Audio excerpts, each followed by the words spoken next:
내가 이 집에서 할 수 있는 게 뭔가요? 아, 여러분, 제가 오늘 들려드릴 이야기는 정말 가슴이 먹먹해지는 사연입니다. 65세 김순분 씨가 13년 만에 다시 사랑을 만났고 행복한 황혼을 꿈꾸며 재혼을 결심했습니다. 그런데 결혼 2달 만에 집을 나왔습니다. 도대체 무슨 일이 있었던 걸까요? 여러분 구독과 좋아요는 저에게 큰 힘이 됩니다. 알림 설정도 부탁드려요. 감사합니다. 자, 그럼 시작할게요. 이 사연의 주인공은 김순분 씨입니다.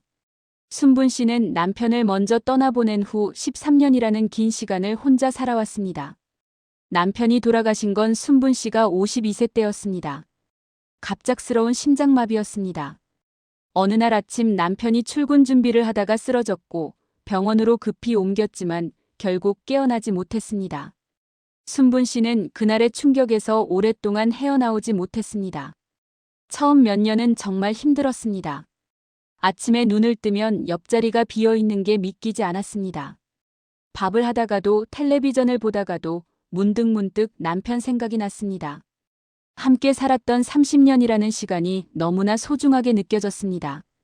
자식들은 어머니를 걱정했지만 각자 자기 삶이 바빴습니다. 아들은 회사 일로 바빴고 딸은 결혼해서 시댁 살림을 꾸리느라 정신이 없었습니다. 순분 씨는 점점 혼자만의 시간에 익숙해졌습니다. 혼자 밥을 먹고 혼자 산책을 하고 혼자 텔레비전을 보는 일상이 반복되었습니다. 외로웠지만 어쩔 수 없었습니다. 친구들을 만나기도 했지만 친구들도 각자의 가정이 있고 손주들을 돌보느라 바빴습니다. 순분 씨는 의미 있는 일을 하고 싶었습니다. 그래서 동네 노인복지관에서 봉사활동을 시작했습니다. 복지관에서는 독거노인들을 위한 도시락 배달 봉사를 했습니다. 일주일에 2번 점심시간에 맞춰서 혼자 사시는 어르신들 댁을 방문했습니다. 도시락을 전달하고 안부를 물으며 짧은 대화를 나누는 일이었습니다. 처음에는 봉사라는 생각으로 시작했는데 시간이 지나면서 순분 씨 자신에게도 큰 위로가 되었습니다. 누군가를 돕는다는 것, 누군가에게 필요한 사람이 된다는 것이 삶의 의미를 주었습니다. 봉사를 시작한 지 6개월쯤 지났을 때 새로운 봉사자가 들어왔습니다. 67세 남성분이었습니다. 이분도 아내를 먼저 보내고 혼자 지내고 계셨습니다. 아내가 돌아가신 지 2년 정도 되었다고 했습니다. 암 투병을 오래 하다가 결국 세상을 떠났다고 했습니다. 그분의 눈빛에서 순분 씨는 자신과 비슷한 슬픔을 느낄 수 있었습니다. 두 사람은 같은 봉사팀에 배정되었습니다. 함께 도시락을 나르고 함께 어르신들을 방문하면서 자연스럽게 대화를 나누게 되었습니다. 그분은 말수가 많은 편은 아니었지만 세심하고 배려심이 깊었습니다. 순분 씨가 무거운 도시락 박스를 들면 말없이 다가와서 들어주었습니다. 계단이 많은 집을 방문할 때는 먼저 올라가서 문을 열어주었습니다. 순분 씨가 감기 기운이 있어서 기침을 하면 다음날 목캔디를 주머니에서 꺼내주었습니다. 봉사가 끝나고 나면 두 사람은 복지관 근처 커피숍에서 차를 마시며 이야기를 나누곤 했습니다. 처음에는 봉사에 관한 이야기, 오늘 만난 어르신들 이야기를 했습니다. 그러다가 점점 개인적인 이야기도 나누게 되었습니다. 배우자를 잃은 슬픔, 혼자 사는 외로움, 자식들에게 짐이 되고 싶지 않은 마음, 그러면서도 가끔 찾아오는 허전함에 대해 이야기했습니다. 그분은 순분 씨의 이야기를 잘 들어주었습니다. 중간에 끊지 않고 판단하지 않고 그저 고개를 끄덕이며 공감해 주었습니다. 순분 씨도 그분의 이야기를 들으며 위로를 받았습니다. 아내를 간호하면서 얼마나 힘들었는지 마지막 순간에 손을 잡고 있었던 기억이 아직도 생생하다는 이야기를 들으며 순분 씨는 눈물을 흘렸습니다. 그분도 순분 씨의 남편 이야기를 들으며 함께 슬퍼해 주었습니다. 몇 달이 지나면서 두 사람의 관계는 깊어졌습니다. 봉사가 없는 날에도 만나서 산책을 하거나 전통시장에 함께 장을 보러 가기도 했습니다. 그분은 순분 씨가 좋아하는 과일을 기억했다가 사다 주었고 순분 씨는 그분이 좋아하는 반찬을 만들어서 나눠주었습니다. 두 사람은 나이가 들어서 이렇게 편안한 사람을 만나게 될 줄 몰랐다고 서로에게 말했습니다. 어느 날 그분이 순분 씨에게 조심스럽게 말을 꺼냈습니다. 남은 인생을 함께 살면 어떻겠냐고 서로 의지하며 외롭지 않게 지낼 수 있을 것 같다고 말했습니다. 순분 씨는 깜짝 놀랐습니다. 재혼에 대해서는 한 번도 생각해 본 적이 없었기 때문입니다. 하지만 그분의 진심 어린 눈빛을 보니 마음이 흔들렸습니다. 13년을 혼자 살면서 느꼈던 외로움, 빈집에 돌아올 때마다 느꼈던 쓸쓸함이 떠올랐습니다. 순분 씨는 시간을 달라고 했습니다. 신중하게 생각해보고 싶다고 말했습니다. 집에 돌아와서 며칠 동안 고민했습니다. 자식들은 뭐라고 할까? 주변 사람들은 어떻게 생각할까? 그리고 무엇보다 내가 정말 다시 누군가와 살 수 있을까 하는 걱정이 앞섰습니다. 하지만 동시에 기대도 되었습니다. 아침에 일어나서 함께 밥을 먹고 저녁에 하루 이야기를 나누고 아플 때 서로 돌봐줄 수 있는 사람이 있다는 게 얼마나 좋을까 하는 상상을 했습니다. 2주 후 순분 씨는 그분에게 긍정적인 답을 주었습니다. 함께 살아보고 싶다고, 서로 의지하며 행복하게 지내고 싶다고 말했습니다. 그분은 정말 기뻐했습니다. 손을 꼭 잡으며 행복하게 해주겠다고, 외롭지 않게 해주겠다고 약속했습니다. 두 사람은 자식들에게 재혼 소식을 알리기로 했습니다. 순분 씨에게는 아들과 딸이 있었습니다. 아들은 놀라워하며 반대했습니다. 다음 날 아들이 전화했습니다. 어머니가 행복하시다면 찬성한다고 했습니다. 딸도 비슷한 반응이었습니다. 혼자 계시는 것보다 좋은 분과 함께 계시는 게 낫다고, 어머니께서 외로우셨을 텐데 이제 의지할 분이 생겨서 다행이라고 말했습니다. 순분 씨는 자식들의 이해에 감사했습니다. 그분에게는 딸이 한 명 있었습니다. 35세로 결혼해서 아이 둘을 키우고 있었습니다. 딸은 아버지의 재혼 소식을 듣고 잠시 놀란 듯 했지만 반대하지는 않았습니다. 그렇다고 찬성도 안 했습니다. 오히려 아버지가 혼자 계시는 게 걱정되었다고, 누군가와 함께 계시면 좋겠다고 생각했다고 말했습니다. 순분 씨는 딸을 만나러 갔습니다. 딸은 예의 바르고 친절했습니다. 아버지를 잘 부탁드린다고, 아버지가 혼자 계실 때 많이 외로워하셨다고 말했습니다. 두 사람은 간소하게 결혼식을 올렸습니다. 구청에서 혼인신고를 하고 가족들끼리 식사 자리를 가졌습니다. 화려하지는 않았지만 따뜻한 자리였습니다. 순분 씨는 가슴이 뛰었습니다. 이제 다시 누군가의 아내가 되었다는 사실이 낯설면서도 설렜습니다. 13년 만에 느끼는 설렘이었습니다. 남편은 순분 씨의 손을 잡으며 말했습니다. 행복하게 살자고, 서로 아끼며 지내자고 말했습니다. 결혼 후 순분 씨는 남편의 집으로 들어갔습니다. 남편은 아파트에서 혼자 살고 있었습니다. 30평대의 깔끔한 아파트였습니다. 집안은 생각보다 정돈되어 있었습니다. 남편이 혼자 살면서 나름대로 살림을 꾸려왔다는 게 느껴졌습니다. 하지만 곳곳에서 딸의 손길이 느껴졌습니다. 냉장고 문에는 딸의 메모가 붙어 있었습니다. 아버지 약 먹는 시간, 병원 예약 날짜, 먹어야 할 음식과 피해야 할 음식 목록이 적혀 있었습니다. 거실 서랍장에는 각종 서류들이 정리되어 있었는데 모두 딸의 손글씨로 라벨이 붙어 있었습니다. 공과금 영수증, 의료비 영수증, 보험 서류, 은행 관련 서류 등이 파일별로 깔끔하게 정리되어 있었습니다. 욕실 선반에는 약통들이 놓여 있었는데 각 약통마다 아침, 점심, 저녁 표시가 되어 있고 복용 시간이 적혀 있었습니다. 순분 씨는 딸이 정말 꼼꼼하게 아버지를 챙기는구나 생각했습니다. 처음 며칠은 새로운 환경에 적응하느라 바빴습니다. 부엌 살림의 위치를 파악하고 집 안 구조를 익히고 남편의 생활 패턴을 이해하는 시간이었습니다. 남편은 아침 일찍 일어나서 근처 공원을 산책하는 습관이 있었습니다. 순분 씨도 함께 나가서 산책을 했습니다. 아침 공기를 마시며 손을 잡고 걷는 시간이 좋았습니다. 산책 후 집에 돌아와서 함께 아침을 먹었습니다. 순분 씨가 준비한 식사를 남편은 맛있게 먹어주었습니다. 그런데 사흘째 되던 날 이상한 일이 있었습니다. 아침 산책을 마치고 돌아왔는데 현관 앞에 큰 쇼핑백이 놓여 있었습니다. 남편이 문을 열고 들어가자 딸이 부엌에 서 있었습니다. 냉장고에 반찬을 채워넣고 있었습니다. 딸은 순분 씨를 보고 밝게 웃으며 인사했습니다. 아버지 좋아하시는 반찬들을 만들어 왔다고, 냉장고에 넣어두었으니 드시면 된다고 말했습니다. 순분 씨는 고맙다고 인사했습니다. 하지만 마음 한편이 조금 이상했습니다. 이제 자신이 있는데 딸이 굳이 반찬을 해올 필요가 있을까 하는 생각이 들었습니다. 하지만 효심으로 하는 일인데 뭐라고 말할 수도 없었습니다.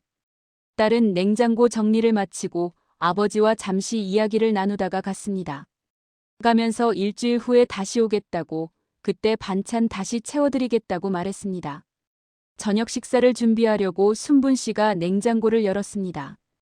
딸이 가져온 반찬들이 가득했습니다. 멸치볶음, 시금치나물, 콩자반, 깍두기, 북어채무침, 계란찜, 두부조림까지 다양한 반찬들이 밀폐용기에 담겨 있었습니다. 순분 씨도 오늘 저녁에 준비할 반찬을 생각해 두었는데 딸이 가져온 반찬을 놔두고 새로 만들기가 애매했습니다. 결국 저녁은 딸이 만들어 온 반찬으로 차렸습니다. 다음 날 순분 씨는 남편이 좋아할 만한 음식을 만들고 싶었습니다. 시장에 가서 신선한 고등어를 사왔습니다. 남편이 생선 요리를 좋아한다고 했던 기억이 났습니다. 정성껏 고등어 조림을 만들고 된장찌개도 끓이고 애호박전도 부쳤습니다. 상을 차리고 남편을 불렀습니다. 남편은 식탁을 보더니 기뻐했습니다. 맛있겠다고 고등어를 좋아하는데 어떻게 알았냐고 말했습니다. 그런데 한술 뜨더니 표정이 조금 굳어졌습니다. 무슨 일이냐고 물으니 남편이 조심스럽게 말했습니다. 자기가 지금 혈압약을 먹고 있어서 짠 음식을 조심해야 한다고, 고등어 조림이 조금 짜다고 말했습니다. 순분 씨는 당황했습니다. 남편이 혈압약을 먹는다는 걸 미처 몰랐던 것입니다. 결혼 전에 건강하다고만 들었지 구체적으로 어떤 약을 먹는지는 몰랐습니다. 남편은 괜찮다며 그냥 드시려고 했지만 순분 씨가 미안해서 다시 만들겠다고 했습니다. 남편이 말렸지만 순분 씨는 고등어 조림에 물을 더 부어서 다시 졸였습니다. 간을 최대한 약하게 해서 다시 내놓았습니다. 남편은 맛있게 드셨지만 순분 씨는 마음이 불편했습니다. 남편의 건강 상태를 제대로 파악하지 못하고 있다는 게 아내로서 부족하다는 생각이 들었습니다. 저녁에 순분 씨는 남편에게 물어봤습니다. 어떤 약을 드시는지, 주의해야 할 음식이 무엇인지 자세히 알려달라고 했습니다. 남편은 냉장고로 가서 딸이 붙여놓은 메모를 가리켰습니다. 거기 다 적혀 있다고, 딸이 정리해둔 거라고 말했습니다. 순분 씨는 냉장고 앞으로 가서 메모를 자세히 읽어봤습니다. 혈압약, 당뇨약, 콜레스테롤약 이름과 복용 시간이 적혀 있었습니다.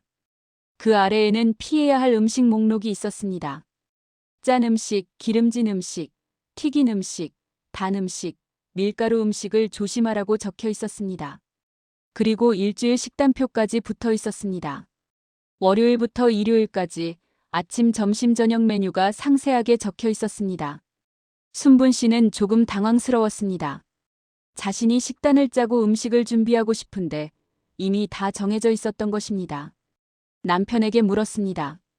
이 식단표대로 꼭 먹어야 하냐고, 자신이 영양을 생각해서 다른 메뉴로 준비해도 되는지 물었습니다. 남편은 잠시 생각하더니 말했습니다.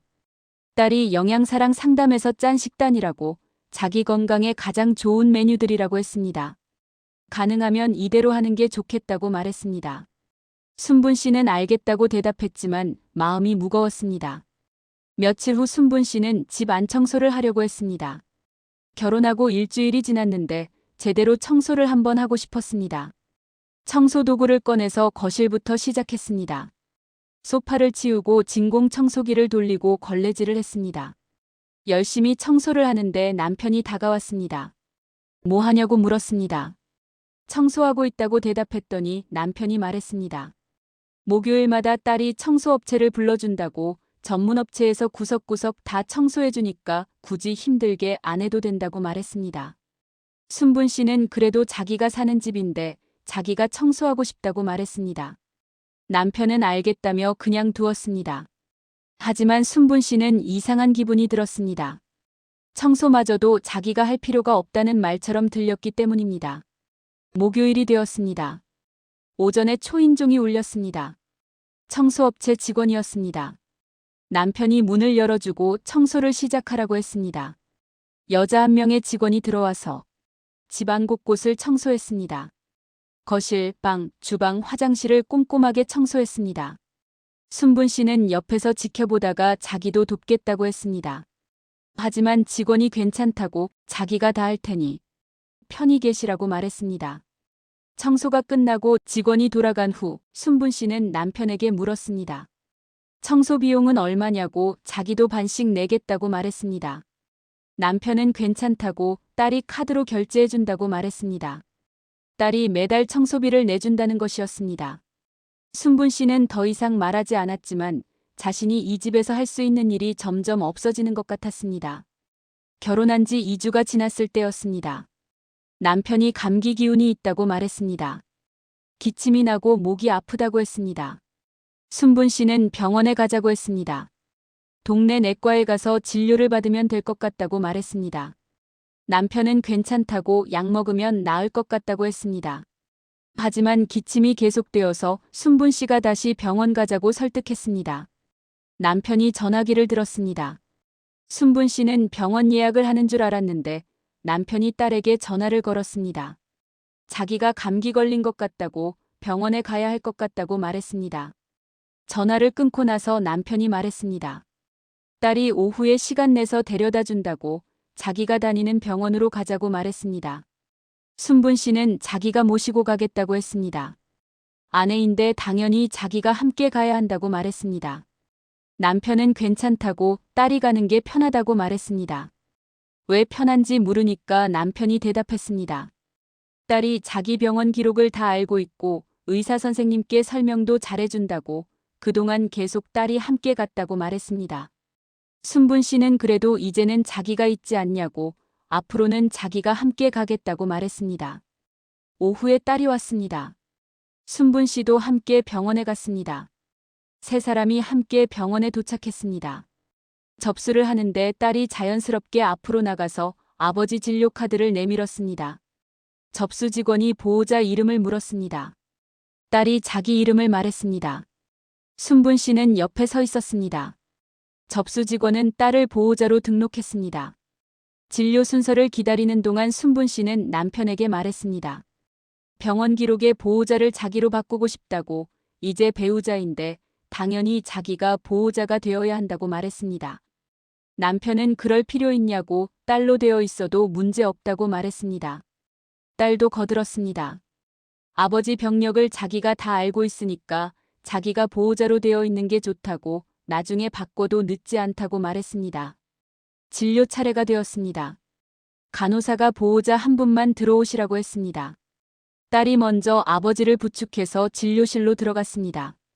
순분 씨는 밖에서 기다려야 했습니다. 법적 의계속으로는 배우자인데 병원에서는 보호자로 인정받지 못하는 상황이었습니다.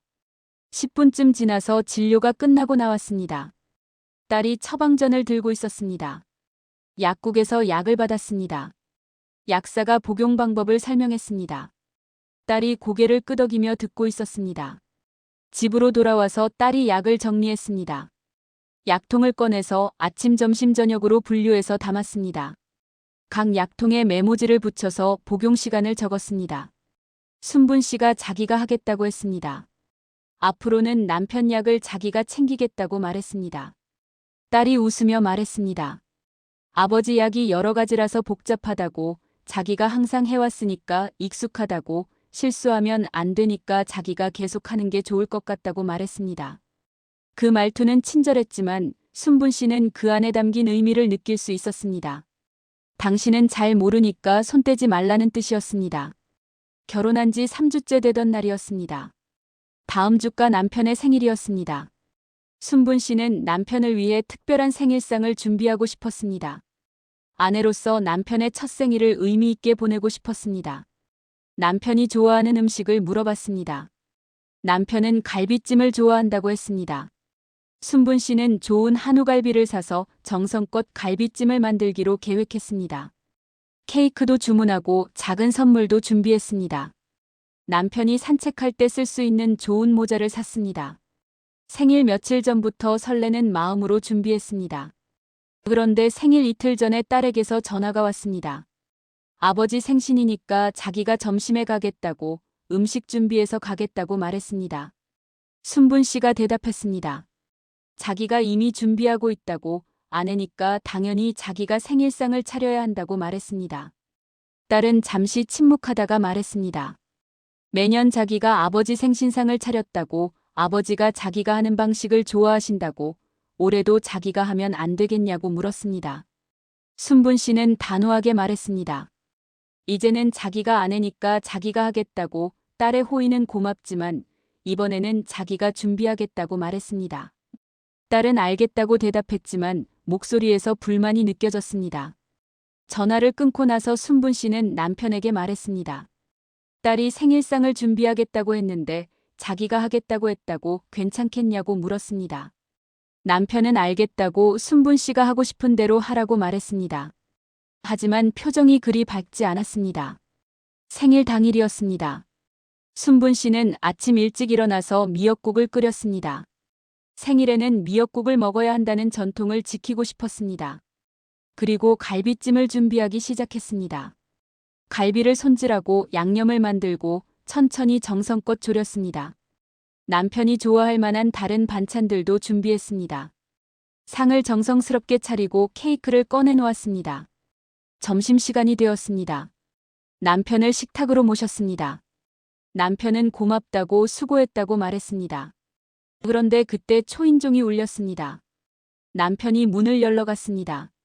딸이 서 있었습니다. 손에 큰 쇼핑백을 들고 있었습니다. 딸이 들어와서 인사했습니다. 그리고 쇼핑백에서 음식통을 꺼내기 시작했습니다. 딸이 가져온 음식은 갈비찜, 잡채, 전, 나물, 그리고 생일 케이크까지 있었습니다. 순분 씨는 말했습니다. 자기가 이미 준비했다고, 그래서 미리 말했지 않았냐고 말했습니다. 딸은 미안하다며 말했습니다. 그래도 매년 해왔던 거라서 올해도 해왔다고, 아버지가 자기가 만든 갈비찜을 좋아하신다고 말했습니다. 남편은 난처한 표정을 지었습니다. 딸의 음식과 순분 씨의 음식이 식탁에 함께 놓였습니다. 남편은 두 갈비찜을 다 맛있게 먹겠다고 말했습니다. 하지만 식사를 하면서 남편은 딸이 만든 갈비찜을 더 많이 먹었습니다. 딸에게 역시 내가 만든 게 최고라고, 맛이 딱 좋다고 말했습니다. 순분 씨가 만든 갈비찜도 맛있다고 했지만 그 말에는 진심이 느껴지지 않았습니다. 식사 후 딸이 준비한 케이크에 촛불을 켰습니다. 생일 축하 노래를 불렀습니다. 남편은 웃으며 촛불을 껐습니다. 딸이 준비한 선물을 주었습니다. 고급 등산화였습니다. 남편은 정말 좋아했습니다. 이걸 사고 싶었는데 어떻게 알았냐고, 역시 딸이 최고라고 말했습니다. 순분 씨도 준비한 모자를 꺼냈습니다. 남편은 고맙다고 했지만 등산화를 받을 때만큼 기뻐하지 않았습니다. 그날 저녁 딸이 돌아간 후 순분 씨는 남편에게 말했습니다. 자기가 준비한 음식은 거의 안 드셨다고, 딸의 음식만 드셨다고 말했습니다. 남편은 변명했습니다. 둘 다 맛있었다고, 그냥 익숙한 맛이라서 딸 것을 더 먹게 된 것 같다고 말했습니다. 순분 씨는 더 이상 말하지 않았습니다. 하지만 마음이 아팠습니다. 자신이 아무리 노력해도 딸을 넘을 수 없다는 게 느껴졌습니다. 결혼한 지 한 달이 지났습니다. 순분 씨는 점점 이 집에서 자신의 위치가 어디인지 알 수 없게 되었습니다. 식사는 딸이 정한 식단표대로 해야 했습니다. 청소는 딸이 부른 업체에서 했습니다. 병원은 딸이 함께 갔습니다. 약은 딸이 관리했습니다. 집안의 모든 연락처는 딸 앞으로 되어 있었습니다. 통장도 딸이 관리했습니다. 어느 날 순분 씨는 집 관리비 고지서를 보게 되었습니다. 이름이 딸로 되어 있었습니다. 순분 씨가 남편에게 물었습니다. 이것도 딸 이름으로 되어 있냐고, 자기 이름으로 바꿀 수 없냐고 물었습니다. 남편은 굳이 바꿀 필요가 있냐고, 지금까지 잘 되어 왔는데 괜히 복잡하게 만들지 말자고 말했습니다. 순분 씨는 참을 수 없었습니다. 소리를 높여서 말했습니다. 자기가 이 집에서 할 수 있는 게 도대체 무엇이냐고, 아내인데 아내 역할을 전혀 할 수 없다고, 모든 것이 딸 중심으로 돌아간다고 말했습니다. 남편은 당황한 표정으로 말했습니다. 왜 그렇게 예민하게 구냐고, 딸이 효심으로 하는 건데 왜 나쁘게 받아들이냐고 말했습니다. 순분 씨는 울먹이며 말했습니다. 효심이 문제가 아니라고, 자기는 지금 이 집에서 투명인간이라고, 아무 역할도 할 수 없다고 말했습니다. 남편은 과민 반응하지 말라고, 딸이 하던 대로 하는 게 모두에게 편한 거라고 말했습니다. 그 말을 듣는 순간 순분 씨는 확실히 깨달았습니다. 남편은 자신을 진정한 아내로 받아들일 생각이 없다는 것을, 그저 외로움을 달래줄 동거인 정도로만 생각한다는 것을 알았습니다. 더 견디기 힘들었던 건 밖에서의 상황이었습니다. 친구들을 만나거나 이웃을 만날 때 남편은 순분 씨를 아내로 소개하지 않았습니다. 그냥 이름만 불렀습니다. 복지관에 함께 갔을 때도 남편의 지인들을 만났을 때도 남편은 순분 씨를 아내라고 소개하지 않았습니다. 순분 씨가 왜 그러냐고 물으니까 남편은 어색하다고 쑥스럽다고 말했습니다. 하지만 순분 씨는 알았습니다. 남편이 자신을 아내로 인정하는 게 부담스러운 것이었습니다. 결정적인 사건이 일어났습니다. 순분 씨가 몸이 안 좋았습니다. 감기에 걸려서 열이 나고 몸살이 났습니다. 남편에게 병원에 함께 가자고 했습니다. 남편은 자기도 그날 친구를 만나기로 했다고 혼자 다녀오라고 말했습니다. 순분 씨는 서운했지만 혼자 병원에 갔습니다. 약을 받아서 집에 돌아왔습니다. 그런데 집에 와보니 남편이 집에 있었습니다. 친구가 약속을 취소했다고 했습니다. 순분 씨는 화가 났습니다. 그렇다면 왜 자신과 함께 병원에 가지 않았냐고 물었습니다. 남편은 대수롭지 않게 말했습니다. 감기 정도는 혼자 가도 되지 않냐고, 자기는 병원 가는 걸 싫어한다고 말했습니다. 순분 씨는 소리쳤습니다. 남편이 감기 걸렸을 때는 딸이 모시고 갔다고, 진료실까지 들어가서 의사한테 설명했다고, 그런데 아내인 자기가 아플 때는 혼자 가도 된다는 게 말이 되냐고 물었습니다. 남편은 할 말이 없었습니다. 그저 미안하다고만 말했습니다. 그날 밤 순분 씨는 결심했습니다. 더 이상 이렇게 살 수 없다고 생각했습니다. 다음 날 아침 순분 씨는 짐을 쌌습니다. 남편이 놀라서 뭐 하는 거냐고 물었습니다. 순분 씨는 차분하게 말했습니다. 집을 나가겠다고, 이 결혼은 실수였다고, 헤어지자고 말했습니다. 남편은 말렸습니다. 왜 갑자기 그러냐고 이야기를 해보자고 말했습니다. 하지만 순분 씨의 마음은 이미 정해져 있었습니다. 한 달 동안 충분히 견뎠고 충분히 노력했다고 말했습니다. 하지만 남편은 변하지 않았고 딸의 영역은 절대 침범할 수 없었다고 말했습니다. 자기는 이 집에서 아내가 아니라 그저 함께 사는 사람일 뿐이라고, 그렇게는 살 수 없다고 말했습니다. 순분 씨는 자기 집으로 돌아왔습니다. 13년을 혼자 살았던 그 집으로 돌아왔습니다. 그리고 이혼 절차를 시작했습니다. 남편은 다시 한번 생각해보자고, 이혼하지 말자고 말했지만 순분 씨는 거절했습니다. 결혼한 지 2달 만에 이혼이 성립되었습니다. 순분 씨는 다시 혼자가 되었습니다. 주변에서는 안타까워했습니다. 나이 들어서 좋은 사람 만나기 힘든데 왜 그렇게 빨리 포기했냐고, 조금만 참고 살 수도 있었을 거라고 말하는 사람들도 있었습니다. 하지만 순분 씨는 후회하지 않습니다. 외로움 때문에 결혼했지만 결혼 생활이 혼자 있을 때보다 훨씬 더 외로웠다고 말합니다. 법적으로는 아내였지만 실제로는 아무것도 아니었다고, 투명인간처럼 존재만 하고 아무 역할도 할 수 없었다고 말합니다. 그런 삶을 계속 살 수는 없었다고 합니다. 지금 순분 씨는 다시 복지관 봉사를 나가고 있습니다. 친구들을 만나고 취미 생활도 하고 자기 시간을 자유롭게 보냅니다. 물론 가끔 외롭습니다. 하지만 존중받지 못하는 관계 속에서 느끼는 외로움보다는 훨씬 낫다고 합니다. 혼자 있을 때의 외로움은 익숙하고 견딜만 하지만 함께 있는데도 외면당하는 외로움은 견딜 수가 없었다고 말합니다. 순분 씨의 이야기를 들으면서 저는 많은 생각을 하게 되었습니다. 황혼재혼이 늘어나고 있습니다. 혼자 사는 노년을 외롭게 보내기보다 좋은 사람과 함께 행복한 시간을 보내고 싶은 마음은 너무나 당연합니다. 하지만 재혼을 결심하기 전에 정말 신중하게 생각해봐야 할 것들이 있습니다. 가장 중요한 건 상대방의 자녀와의 관계입니다. 자녀들이 재혼을 찬성한다고 해서 다 해결되는 게 아닙니다. 실제 생활에서 역할과 경계가 어떻게 나뉠 것인지 구체적으로 이야기해봐야 합니다. 자녀가 부모를 챙기는 건 좋은 일이지만 그것이 배우자의 역할을 완전히 대신해버린다면 문제가 됩니다. 또한 상대방이 변할 거라는 기대는 하지 않는 게 좋습니다. 수십 년 동안 살아온 방식은 쉽게 바뀌지 않습니다. 특히 자녀와의 관계는 더욱 그렇습니다. 결혼 전에 보이는 모습이 결혼 후에도 계속될 것이라고 생각하고 판단해야 합니다. 사랑한다고 함께 살면 알아서 맞춰질 거라는 생각은 위험합니다. 그리고 가장 중요한 건 자신을 지키는 것입니다. 외로움이 아무리 힘들어도 존중받지 못하는 관계는 더 힘듭니다. 나이가 들었다고 해서 참고 살아야 하는 건 아닙니다. 자신의 존엄성과 가치를 지키는 것이 무엇보다 중요합니다. 순분 씨처럼 용기 있게 자신을 지키는 선택도 때로는 필요합니다. 여러분 황혼 재혼을 생각하고 계신가요? 아니면 주변의 재혼을 고민하시는 분이 계신가요?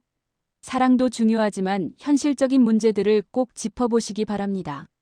서로가 서로를 존중하고 각자의 역할이 명확하고 함께 만들어가는 관계여야 합니다. 한쪽이 일방적으로 맞춰야 하거나 투명인간처럼 존재만 해야 하는 관계라면 그건 진정한 부부관계가 아닙니다. 순분 씨의 이야기가 누군가에게는 경고가 되고 누군가에게는 위로가 되고 또 누군가에게는 용기가 되기를 바랍니다. 나이가 들어도 우리는 행복할 권리가 있고 존중받을 권리가 있고 사랑받을 권리가 있습니다. 그 권리를 포기하지 마세요. 여러분 모두 행복하시기를 바랍니다. 오늘도 제 영상을 시청해 주셔서 감사합니다. 구독과 좋아요, 알림 설정 잊지 마시고요. 다음에 더 좋은 이야기로 찾아뵙겠습니다. 감사합니다.